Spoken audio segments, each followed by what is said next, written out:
Buonasera, bentrovati a Primus Inter Pares, consueto appuntamento settimanale del gruppo TV7 del mercoledì. Questa sera ospite nostro il governatore del Veneto, Luca Zaia. Buonasera. Buonasera a tutti. Prima domanda, come va? Bene, dai, Va tutto bene. a parte i casini, ma noi ne abbiamo quotidianamente. Già i casini è già un problema da affrontare. Ma sai, io dico sempre ai miei collaboratori, alla fin fine a noi la storia ha dedicato questo momento storico che è particolare, no? Tu amministri senza soldi e hai un sacco di problemi. Prima invece avevano i soldi e non avevano i problemi. Allora, abbiamo temi importanti, la Pedemontana, Parco Colli, l'autonomia, il Chioggia, tante belle cose da raccontare in questa puntata. Però la prima domanda, esco dalla mia scaletta che avevo preparato. Avrò ospite in futuro Luca Zaia come governatore o come Presidente del Consiglio? No, guardi, io di Presidenza del Consiglio non ne voglio neanche sentire parlare. Berlusconi ha citato. Sì, guardi, ok, tutto questo, però è bene anche che finiamo con io l'ho definita manfrina, no? Mettiamola Non ci crede? Mettiamola così, io non sono interessato alla cosa e non me ne frega niente. Voglio governare in Veneto, ho questo obiettivo dell'autonomia che voglio portare in porto, mi dovrò occupare di un altro obiettivo che è quello di risolvere la Pedemontana, spero di farcela e arrivare alla fine di questo percorso, perché poi è un tema di cantieri o quant'altro, anche perché potremmo ridare ai veneti un'infrastruttura che comunque c'è, al di là di tanti commenti, comunque va ultimata perché ormai c'è una ferita sul territorio. Per cui no, giriamo pagina per favore. Sì, no, giriamo, perché era gratificante comunque sentirsi, non. Vuol dire che è un governatore che ha lavorato bene, sì, che è ben amato dalle persone. A me fa piacere che ci siano tutto questo dibattito, ringrazio tutti, ma non sono interessato e le dirò anche di più in tutta confidenza, sta danneggiando me e noi veneti, perché comunque l'atteggiamento che trovo in ogni pratica della regione adesso è un atteggiamento ovviamente di gente che è prevenuta, dice ogni roba che facciamo sembra funzionale perché in questo paese sono tutte le strategie e le congetture, invece non è così, noi vogliamo governare il Veneto, restiamo in Veneto. Per l'ultima domanda inerente a questo tema, ma Berlusconi l'ha chiamata prima di fare questo annuncio? È stata di testa sua, l'ha fatta e quindi ne è responsabile. È libero di farlo. È libero di farlo, sicuramente. Torniamo a noi. Nelle settimane scorse è uscito, sicuramente l'avrà visto, poi è stato intervistato anche dalle Iene, famoso programma nazionale, il tema del centro che si sta costruendo a Chioggia, certo, inerente al gas, il più grande bacino del nord Europa. Andiamo a vedere il servizio, poi sentiamo cosa ci dice il governatore Luca Zaia. 9.000 metri cubi di GPL nel bel mezzo della laguna di Venezia, a 300 metri dal centro abitato. Sta facendo non poco discutere a Chioggia la costruzione di un impianto di stoccaggio che avrà il compito di riscaldare il nord Italia. 3 serbatoi lunghi 70 metri che hanno scatenato le ire dei cittadini, che lamentano di averli visti spuntare da un giorno all'altro senza alcun preavviso. A preoccupare di più sono le questioni relative alla sicurezza, innanzitutto perché si tratta di un gas altamente infiammabile e poi perché il rischio di perdite, raro per la verità, causerebbe danni inimmaginabili a Chioggia. Ma a non convincere è anche l'impatto urbanistico che un impianto di queste dimensioni ha su un territorio, quello della laguna di Venezia, affascinante e allo stesso tempo fragile, anche perché le navi gasiere, per giungere al porto e fare rifornimento, dovrebbero pressoché costeggiare le abitazioni.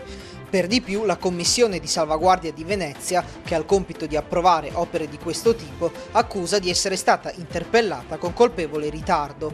Il governatore Zaia, nel frattempo, respinge ogni accusa, specificando come in questo caso la colpa sia del comune di Chioggia, che si sarebbe dovuto far carico di attivare la commissione, e si sfila anche l'ex sindaco Casson, convinto che si trattasse di un semplice impianto di rifornimento per le navi. Ma intanto, tra i cittadini, il malcontento cresce sempre di più. Allora, tutti sono esenti da colpe, la regione è esente da colpe, il sindaco pure, è stato un ingegnere, cioè qui costruiscono, governatore, qualcosa di straordinario per servire tutto il nord Italia, non un paesino, e non se ne accorge nessuno. Ecco, la regione, il governatore, cosa dice di questo tema? Guardi, è molto semplice questa vicenda. Lì c'era un bunkeraggio per 1350 metri cubi, viene chiesto un ampliamento e è richiesta un'autorizzazione per portarlo a 10.350 metri cubi. Dei 10.350 metri cubi, 9.000 metri cubi sono i 3 bomboloni di gas, sono bomboloni a 70 metri che contengono ognuno 3.000 metri cubi, 3 per 3 9 sono 9.000 metri cubi di GPL, punto. Cosa prevede la legge? Nel 2012 hanno tolto la competenza alle regioni. Il governo Monti, con gli applausi degli italiani che non vedevano l'ora che Berlusconi andasse a casa, è arrivato e ha tolto, tra le tante cazzate che ha tolto anche questa competenza alle regioni. Quindi le regioni non autorizzano più questi impianti che state vedendo, no? Nel 2013, un anno dopo, c'è la richiesta di ampliamento, la famosa richiesta che porta i 9.000 metri cubi di GPL. Cosa dice la legge? La nuova legge che fece Monti, che la Regione ha più competenze, che l'autorizzazione viene rilasciata dal Ministero dello Sviluppo Economico e che la Regione ha solo un ruolo marginale, cioè dall'intesa. In cosa consiste l'intesa? Che il Ministero raccoglie la domanda, raccoglie tutti i pareri, vigili del fuoco, capitaneria di porto, pareri del comune, tutto quello che vi viene in mente per fare queste robe qua, manda alla regione, la regione riceve le carte, guarda il plichetto è alto così, per quell'impianto lì da noi il plichetto è alto così, manda tutte le dichiarazioni di tutti gli enti, la regione fa certificare da un suo dirigente che le carte ci sono tutte, c'è un ruolo notarile, prende e dà l'intesa, dice sì effettivamente ci sono tutte le carte, fine.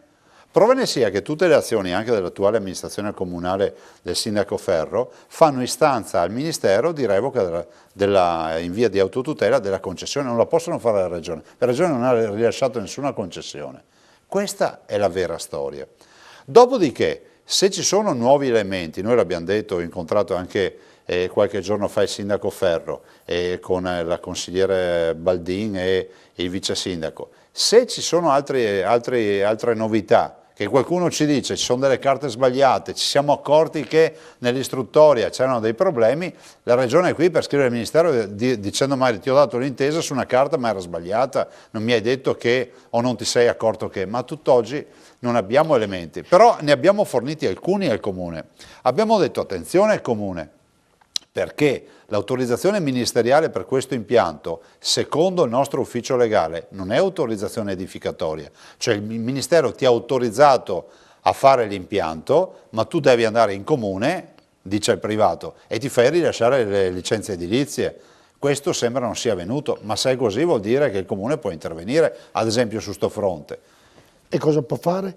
Cioè continuerà ad andare avanti questa opera che è davvero sarà anche utile ma anche molto pericolosa per l'impatto, per quello che può succedere poi, perché non succederà nulla, però nella vita basta poco. Ecco. Guardi, secondo lei? Come ho detto, io di questa opera mi sono informato, adesso penso di conoscerla bene la pratica, quando mi è stato chiesto, guardate, io non la conosco, ho capito che è un problema anche dire la verità ai cittadini, no? Perché è una colpa anche non conoscere una pratica, ne ho migliaia di pratiche in regione, mi passi sto sfogo.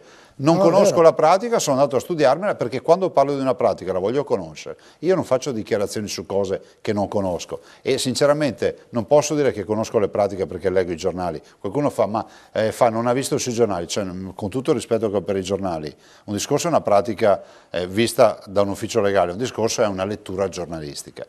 Quindi adesso noi siamo assolutamente a disposizione dell'amministrazione comunale, però ci devono essere nuovi elementi. Lei ha parlato con l'amministrazione comunale sì. e cosa ha intenzione di fare? L'amministrazione comunale, noi gliel'abbiamo detto, gli abbiamo mandato anche un parere legale e tutto, abbiamo detto se ci sono elementi importanti noi siamo qui a darvi una mano, ma ricordatevi che è il Ministero il vostro interlocutore, colui che dà l'autorizzazione. Le dico di più, faccio un esempio, uno degli elementi sollevati è quello di dire che la compatibilità urbanistica di quest'opera è stata rilasciata da un tecnico comunale, premesso che il tecnico comunale si è firmato, ma ovviamente aveva titolo per firmare, eccetera. Premesso che io non penso che in un comune, mi metto nei panni di un sindaco, può accadere che ti autorizzano 10.350 metri cubi di deposito e tu non te ne sei accorto, quando comunque si vede che il comune partecipa alle conferenze di servizi nelle carte, si vedono un sacco di robe. E prova ne sia che il tecnico comunale nella terza lettera che scrive al Ministero dice l'osservazione e quindi il diniego che il comune ti aveva dato perché aveva posto una condizione, cioè il comune in una conferenza di servizi, in una riunione ha detto io non riesco a autorizzare questo impianto perché ho il mercato ittico, Il tecnico comunale alla terza lettera scrive: guardate, oltre ad essere a posto urbanisticamente, è anche a posto col mercato ittico, perché il comune l'ha trasferito. Non potremmo mica dire che è stato anche in quel caso il tecnico comunale che ha trasferito anche il mercato ittico. Nemmeno quello. Lei capisce che a me queste carte mi sembrano molto incasinate a sto punto, no? Allora, le domando, proprio in virtù di questo, succede che questi serbatoi ha dato l'assenso alla vecchia amministrazione. Cambia l'amministrazione, ecco, io non so se ha dato anche le firme il vecchio sindaco di Chioggia, ma questa amministrazione può dire, beh, sentite, questi serbatoi non li mettiamo più, o diventerà un problema burocratico no, allora, incredibile? guardi, siamo davanti a un'autorizzazione che ha rilasciato, ripeto, il Ministero dello Sviluppo Economico, non il sottoscritto. Allora c'era il ministro Guidi, cioè Certo. noi non c'entriamo niente, nel senso che noi abbiamo dato l'intesa, cioè abbiamo detto sì, le carte ci sono, punto. E il comune attualmente ha chiesto una revoca in via di autotutela della concessione. Ovviamente la preoccupazione del comune è quella di dire la revoca deve essere motivata, perché se non è motivata poi devi pagare i danni al privato che ha fatto le opere, e quindi noi siamo assolutamente a disposizione dell'amministrazione comunale, ma deve produrre elementi per cui deve dimostrare che non c'è motivazione. Governatore, perché cerco di andare vicino a questo ragionamento? Perché allora per questi, chiamiamoli serbatoi, l'assenso viene dato dallo Stato e per esempio per l'ospedale deve passare tramite la Regione? No, perché Monti ha fatto questa diversità? Perché questa è una competenza che è stata tolta nel 2012 dal governo Monti alla Regione. L'ospedale è una competenza che non si può togliere, perché la competenza sulla sanità è della Regione, l'edilizia ospedaliera è regionale.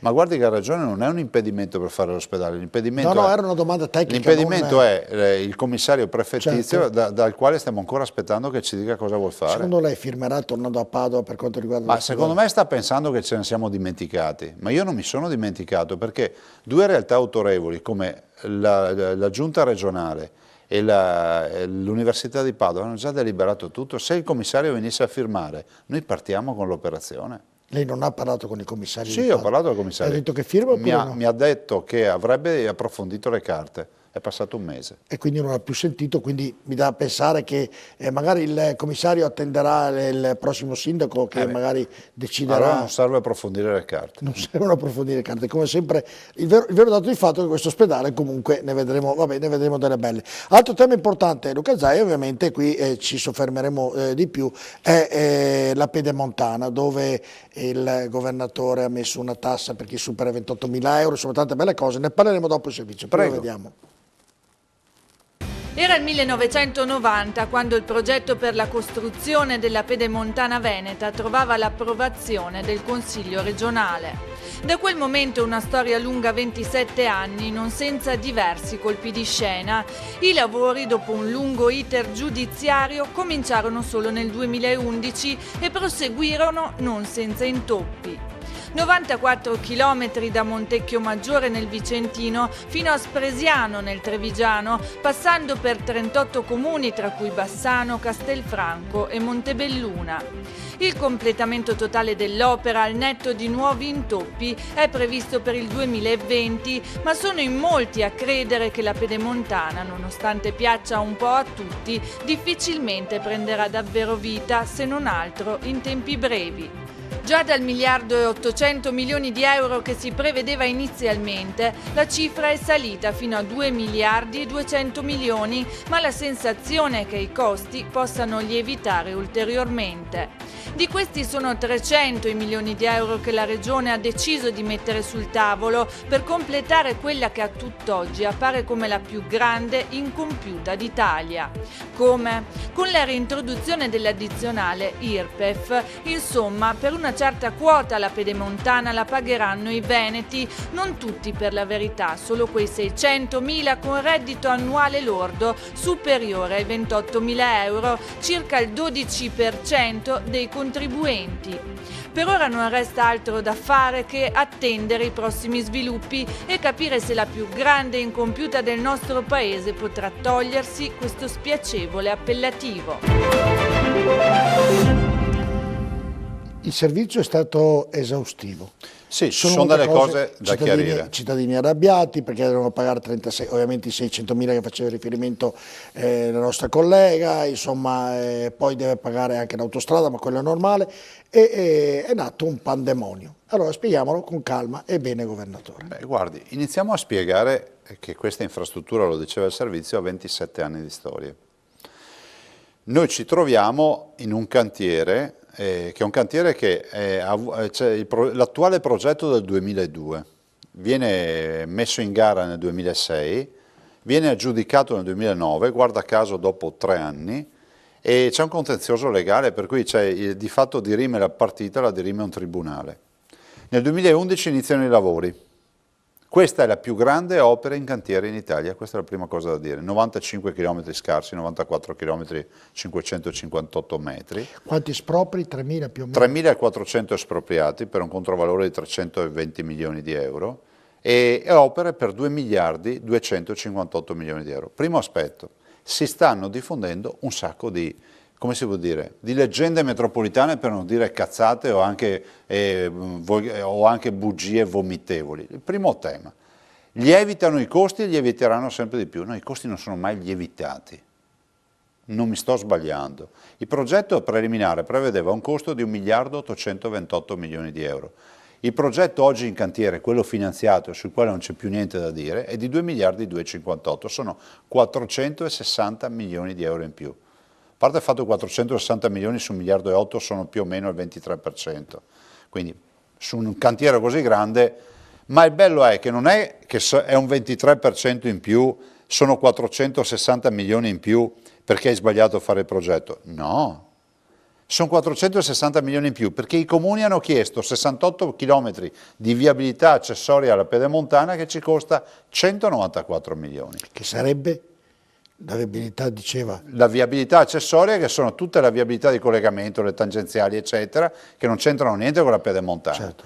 Sono 460 milioni in più perché dopo il progetto, negli anni a seguire, sono arrivate nuove leggi in Italia e quindi l'adattamento, l'adeguamento del cantiere alle nuove leggi ci è costato 150 milioni di euro. Sono 460 milioni in più perché poi c'è stata tutta una serie di prescrizioni che sono state necessarie per fare in modo che il cantiere sia un cantiere in linea con molti dettami. Faccio un esempio, ci costa in più perché è stato deciso che il nastro d'asfalto che correva sul piano campagna diventasse Incavato. invisibile e quindi abbiamo dovuto fare il 50% di questa infrastruttura in trincea. Quindi prima roba, finiamola col dire che questa infrastruttura, per far credere ai cittadini che c'è sempre la banda Bassotti che mangia da qualche parte, ha avuto la lievitazione dei costi. Qua non siamo in Calabria o in giro qui siamo davanti a un'infrastruttura che ha una countabilità chiara. Se qualcuno vuole avere, chiama in segreteria da me 041 279 2863, anzi lo pubblicheremo anche, pubblichiamo la tabellina con i costi e il nome e cognome di chi sono quei 460 milioni in più. Questo deve essere il primo progetto. Perché cosa accade? Approfitto della vostra ospitalità per spiegare perché oggi siamo qui. Nel 2002 si fa questo progetto e il progetto prevede un flusso di traffico a opera finita di 33.000 veicoli al giorno.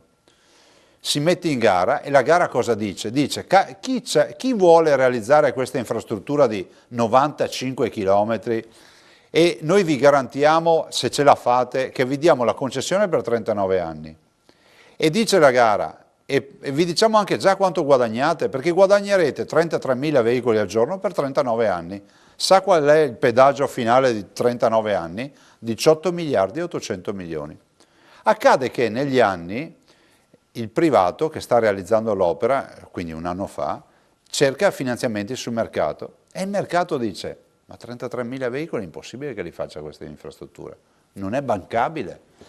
A quel punto fortuna vuole che il privato non aveva i soldi, cioè aveva bisogno di un finanziamento, noi siamo riusciti a rifare la revisione del contratto di gara, cioè di fare una proposta riduttiva, cioè diciamo non sono più 33.000 veicoli che per 39 anni ti danno 18 miliardi e 8, ti facciamo un nuovo contratto, ci modifichiamo l'accordo, 27.000 veicoli per 39 anni danno 12 miliardi e 100. La fermo, poi continuo. In virtù di quello che sta dicendo, quei 27.000 veicoli, se il governatore Zaia decidesse, bene, il vecchio progetto della Pedemontana lo cancelliamo, ne costruiamo uno di nuovo, costerebbe meno o di più nel ragionamento Cosa che sta intende per facendo? nuovo progetto? Cioè, intendo, togliamo questo progetto che si sta e che è in essere per costruirlo, facciamo un ragionamento quasi paradossale e ne costruiamo una pedemontana nuova valutando i costi di 27.000 autoveicoli al giorno. I costi sarebbero ridotti oppure no? No, guardi, allora, se noi facessimo questa infrastruttura da soli,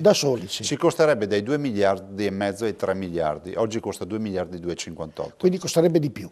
Beh sì, l'ente pubblico non ne ha le efficienze, vabbè, facciamo anche che costi 2 miliardi e mezzo, per non sbagliarci. 2 miliardi e mezzo vuol dire più o meno un mutuo di 140 milioni all'anno di euro, più o meno, ma sbaglio di poco. 140 milioni per 30 anni, ma 140 milioni vuol dire pagare l'opera, dopo bisogna gestirla, 32.000 addetti, asfaltature, manutenzioni, cioè bisogna renderci conto che il tema è molto complesso. Guardi, io non sto difendendo un'opera mia, c'è un'opera che parte dai notte dei tempi, nel 90 io ero all'università, mi sono laureato nel 92, nel 93 scusi, faccio un po' lei, cioè non, certo. Sto semplicemente dicendo che adesso tocca a me sta rogna e vedo di risolverla, però mi faccia riprendere il discorso. Quindi non sono più 33.000 veicoli che mi danno in 39 anni 18 miliardi e 8, ma diventano 29.000 veicoli, 27.000 veicoli che mi danno in 39 anni 12 miliardi e 100. Vuol dire che il concessionario accetta di incassare di meno a garanzia 6 miliardi e 7 in 39 anni. Perché facciamo questo? E perché 27.000 veicoli? E perché togliamo le esenzioni? La necessità era quella di rendere anche appetibile questa infrastruttura. Allora abbiamo tolto le esenzioni ai cittadini residenti nei comuni attraversati e abbiamo fatto in modo che costi di meno il pedaggio, perché avendo meno esenzioni il pedaggio costa di meno. Quindi abbiamo un'equa divisione del benessere. Sa di quanto abbiamo ridotto il pedaggio per avere 27.000 veicoli? Del 23%. Cioè le auto che transiteranno pagheranno il 23% in meno rispetto a quanto era previsto e i camion il 16%. Questo è quello che è accaduto. Perché mettiamo i 300 milioni? È molto semplice, perché noi nel contratto dovevamo dare con il riequilibrio 29 milioni di euro per 15 anni, che sono 532 milioni con l'IVA. Abbiamo detto per agevolare l'avvio della ripartenza del cantiere ci mettiamo noi questi 29 per 15 anni, glieli diamo subito tutti e gliene diamo 300 e non gliene diamo 532.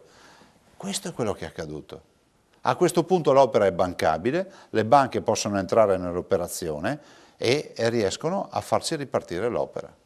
E l'opera avrà un termine? 3 anni. 3 anni. E questo è sicuro che in 3 anni? Guardi, in questi anni, si è iniziato nel 2011, in questi 6 anni si sono costruite le opere più strategiche. Le 32 gallerie, manca ancora Malo, 32 gallerie, 2 gallerie naturali, abbiamo fatto tutti i viadotti. E infatti voi osservate, quando fate immagini della pedemontana fate sempre vedere ponti, fiumi attraversati, plinti gettati, cioè le grandi opere ormai non in toto ma sono state realizzate. Oggi il vero tema sono quello del rilevato, delle trincee e delle asfaltature.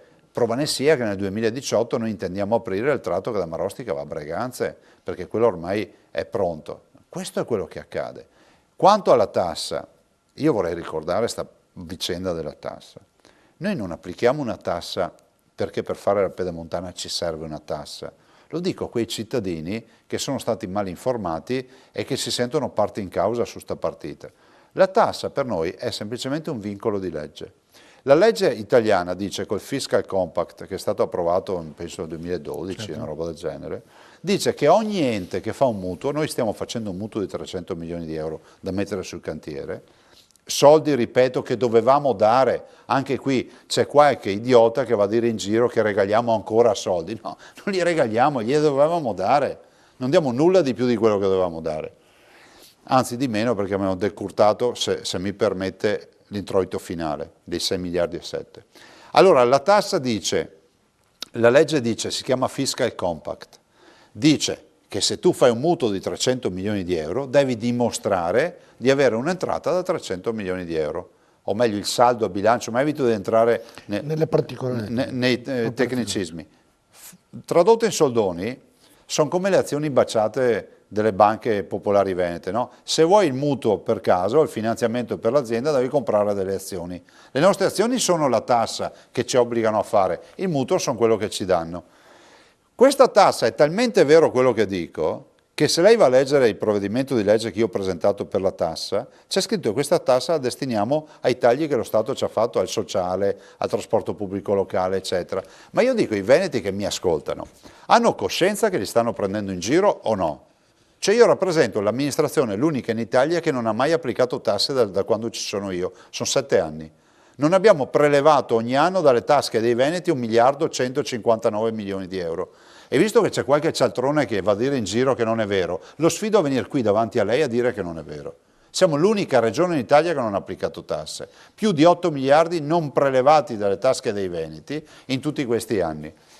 Ci capita questo inconveniente. Certo. Come si può risolvere?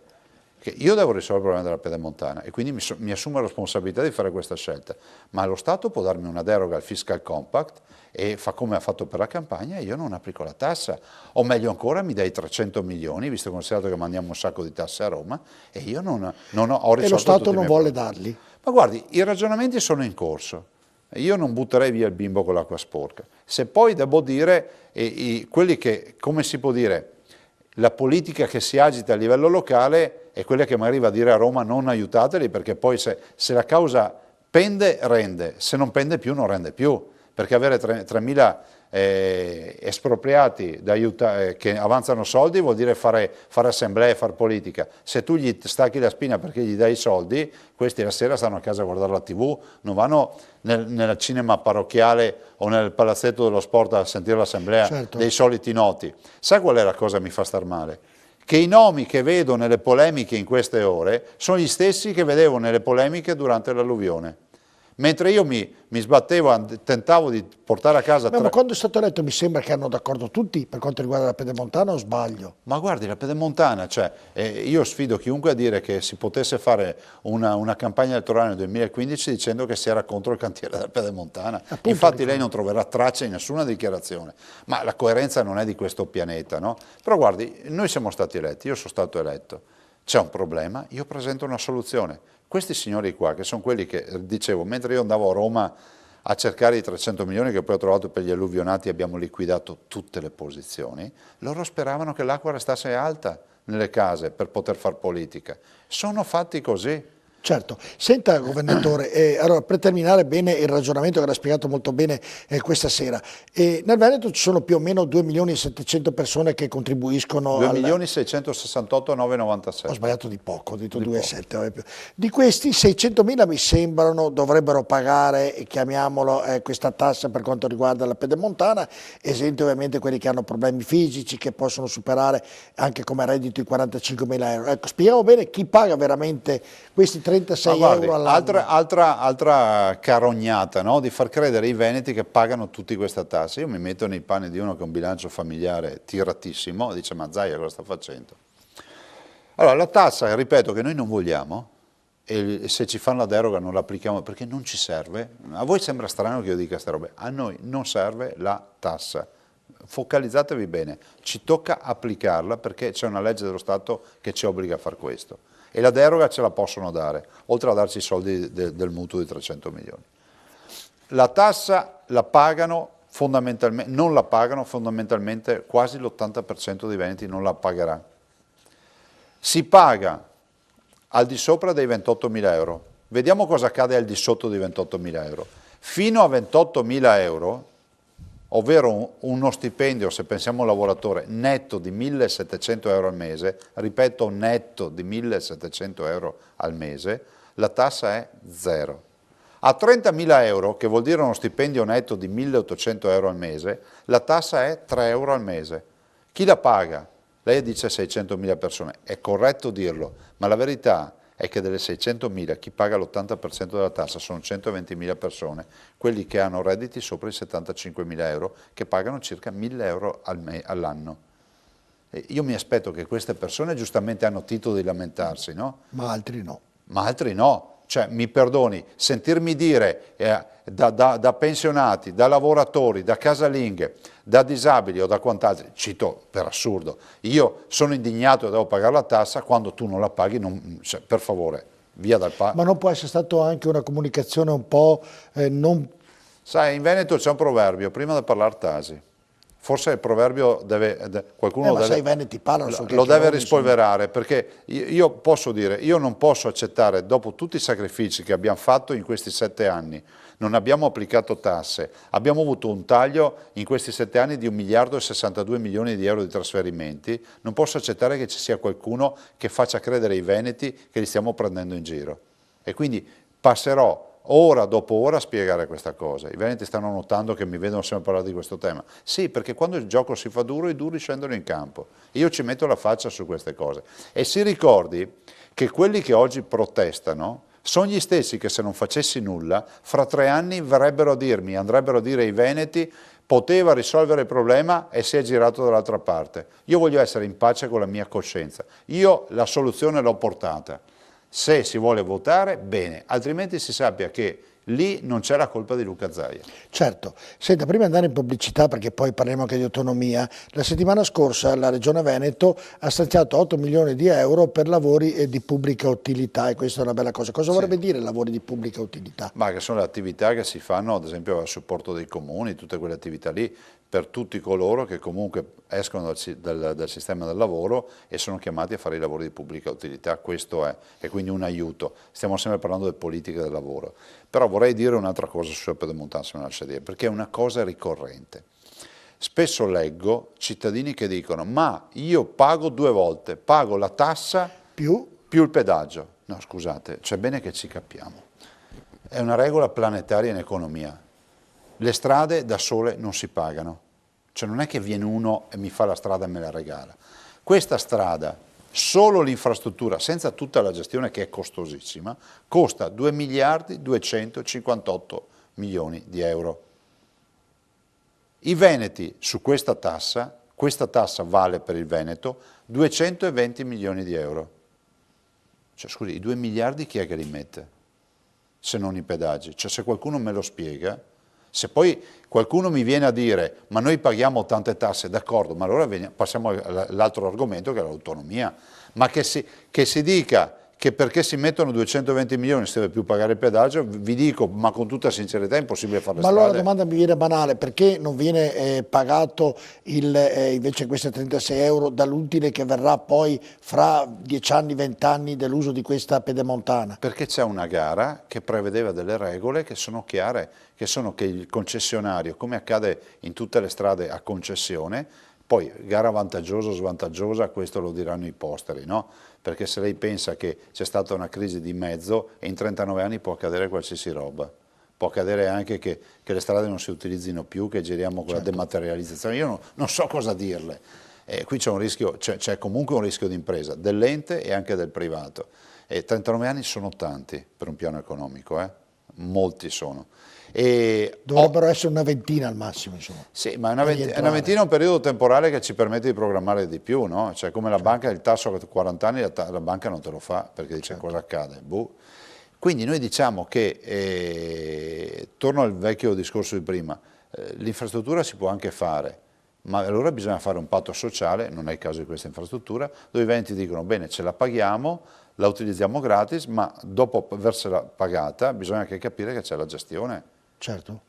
Senta governatore, pensava che questa pedemontana, visto che sono 27 anni che sono iniziati i lavori, visto che non andava terminata, venisse fuori un vespaio che è venuto fuori in questi ultimi giorni proprio in virtù di quello che lei ha fatto? Poi tra l'altro, per terminarla, perché è assurdo continuare da 27 anni a non finire un lavoro, quando uno finisce un lavoro... A fare questa attività ho capito una cosa, che c'è sempre una pianta che cade che fa più rumore di una foresta che cresce.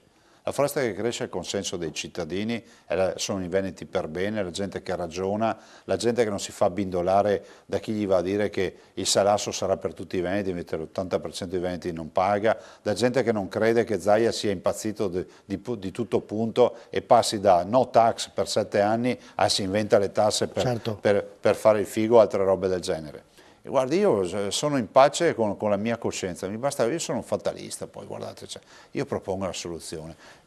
Quando ci sono problemi mi ci butto a pesce, mi piace risolvere problemi, l'ho dimostrato in altri contesti, lo dimostrerò. Ma possibile, governatore, che prima un governatore, un amministratore, quando prende delle decisioni per fare qualcosa di importante, venga sempre criticato, indipendentemente dalla riuscita del manufatto, dell'opera, viene comunque sempre, uno passa anche la voglia e dice io me ne sto lì, non faccio nulla, è meglio di tutto. Però sai, io amo il Veneto e voglio che questa attività che sto facendo sia ricordata perché sia stata positiva. Guarda, io ho avuto un sacco di critiche con l'alluvione, non c'è stata una persona che ha alzato il telefono dicendo grazie, abbiamo liquidato tutti i 10.040 alluvionati. Allora, viviamo anche in un paese dove ma ne ha parlato bene. Però sai senta, viviamo in un paese, me lo lasci dire, dove tutto è dovuto, no? Ma anche andare in ospedale. Chi ha preso più plausi dei governatori? I sindaci. I sindaci dei paesi alluvionati sono stati gratificati che hanno ricevuto i soldi in tempi brevi. Magari il governatore del Veneto l'hanno messo un po' in disparte. Ma i soldi ai sindaci li ha dati Luca Zaia, che ha messo in piedi un sistema innovativo di pagamento che ha fatto sì che tutti abbiamo avuto i soldi. Sai qual è stato il sistema? Di non gestire politicamente 300 milioni di euro e di darli subito ai sindaci. Allora, io cosa vuole che le dica? Ormai non perdo neanche più tempo a pensare a queste robe. Andiamo avanti. Poi le dico, questa pedemontana è una grande infrastruttura, non stiamo parlando di una piccola strada, quindi ha anche problemi grandi e sarà ancora più una soddisfazione arrivare alla fine. Però pensare che ci sia qualcuno che teorizzi che il cantiere lasciato lì come una ferita possa produrre consenso in virtù del malcontento vuol dire anche non essere responsabili, perché ci sono ditte che falliscono, espropriati che non hanno i soldi, casini mondiali, un problema ambientale perché comunque c'è uno squarcio sul territorio. Chiudendo l'argomento della pedemontana, mi lasci fare una battuta prima della Però pubblicità. devo dire una roba prima di chiudere. Vi dica. Posso dirgliela? Lei può dirmi tutto quello che vuole. Guardi, i cittadini che mi stanno ascoltando aprano bene le orecchie, dico una cosa che non si ricorda mai. La pedemontana si chiamava Autostrada Pedemontana Veneta, aveva solo 3 barriere e tutti i caselli con entrata e uscita gratuita. Ce la pagava lo Stato e poi la dava da gestire un concessionario. Siamo nel 2001, a metà anni 90 si fece il progetto e ci fu il ministro Nerionesi che si interessò, si fece anche la conferenza dei servizi, fu bocciata perché i comitati dissero che era troppo impattante. Infatti ci siamo portati a casa non più un'autostrada larga 25 metri di carreggiata, ma una superstrada larga 24,50 metri a pagamento. E ha detto tutto così. Senta, mi tolga una curiosità. Io però ho votato per l'autostrada. Bene, mi tolgo una curiosità prima della pubblicità, la prenda come una battuta. Ha detto prima, poi facciamo il nodo al fazzoletto, che fra 3 anni è finita la pedemontana. Sì. Ecco, sarà sempre governatore oppure ce lo dirà da Roma? No, guardi, cioè, che stiano tranquilli, ma anche perché quel giorno voglio vedere con che faccia certa gente verrà l'inaugurazione. Era una battuta, governatore Renta, prima ovviamente. Andiamo in pubblicità, ci prendiamo un goccio d'acqua e poi ritorneremo e parleremo di autonomia tra poco. Grazie.